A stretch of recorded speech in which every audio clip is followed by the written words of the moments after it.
We're going to break down the last 48 hours in AI news and what it actually means for you, the immersive storyteller. Let's get right to it. No fluff, just what you need There's to know. Runway's new Aleph model. The power this thing puts in your hands is, well, it's incredible. We're talking Hollywood-level post-production control, but with simple text prompts. You want to change day to night? Done.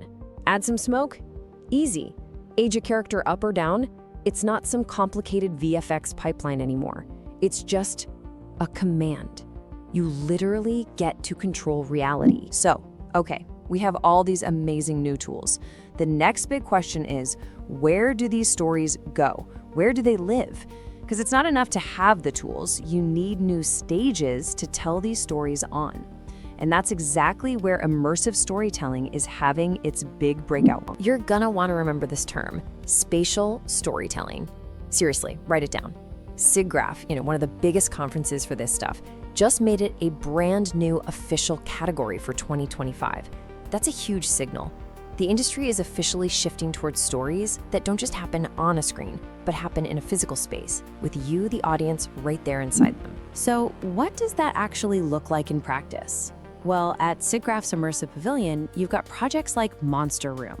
Here, you're not just watching something, you are physically interacting with these giant digital pets right there in your own room, in a space that's been blended with the virtual world. And this one is wild. It's called Primordial Reality, and it uses a full-body VR suit to try and recreate the sensory experience of being a baby.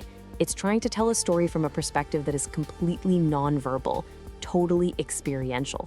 We're talking about a whole new language for storytelling here. And this isn't just some experimental stuff happening in labs. Major institutions are all in.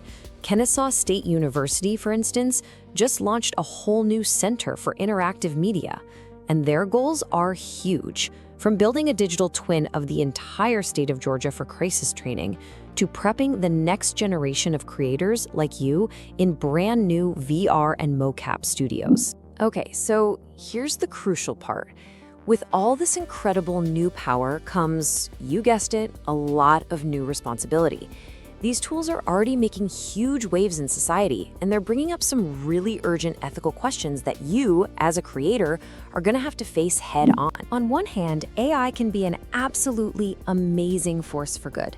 Just take a look at this project from the University of Waterloo. They built a tool that uses AI and augmented reality to help autistic kids practice recognizing emotions. And it worked. It improved their scores by 15% over the old methods. I mean, that's a real, powerful, positive impact. And that brings us right to a huge ethical firestorm that just blew up in the last couple of days. A production company in India used AI to cook up a brand new happy ending for a film from 2013, and they released it without the director's permission at all.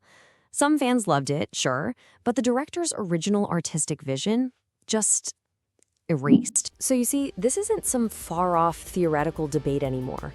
For you, right now, as a creator, this is the central challenge. Where do you draw that line? The line between AI enhancing your art and AI erasing the artist. Figuring that out, that's going to be part of the job description from now on. So let's recap. We've seen how AI is totally changing the game for ideas, for production, and for the very stages we tell stories on. The tools are here. The power is literally in your hands. These new immersive worlds are just sitting there waiting to be built. So the final question, and it's the only one that really matters, is for you. What story are you going to tell?